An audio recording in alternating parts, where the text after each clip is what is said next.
ఆయనకు కన్న తల్లి కౌసల్యామాత. అయినప్పటికీ కూడా ముగ్గురు తల్లుల్ని కూడా ఆయన ఒకే విధంగా గౌరవించేవాడు.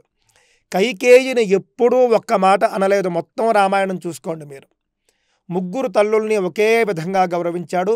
కైకేయి కారణంగానే వనవాసానికి వెళ్లాల్సి వచ్చినప్పటికీ కూడా కైకేయికి కూడా కాళ్లకు నమస్కారాలు చేసి బయలుదేరారు సీతారాములిద్దరూ కూడాను. ఆ విధంగా ఒక కొడుకుగా తండ్రి మాటను జవదాటకపోవడం.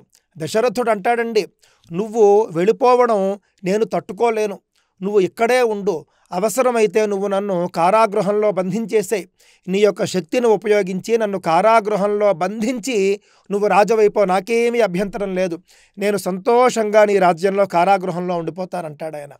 ఎంత దశరథుడి యొక్క ఆ యొక్క ప్రేమ చూడండి.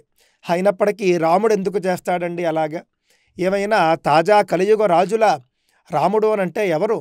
ఆయన యొక్క వ్యక్తిత్వం ఎలాంటిదని ఇక్కడ అర్థమైపోతుంది.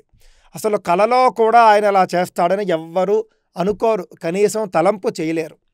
అవన్నీ విన్నాడు కానీ కాళ్ళకు నమస్కారం చేసి వనవాసానికి వెళ్ళిపోయాడండి.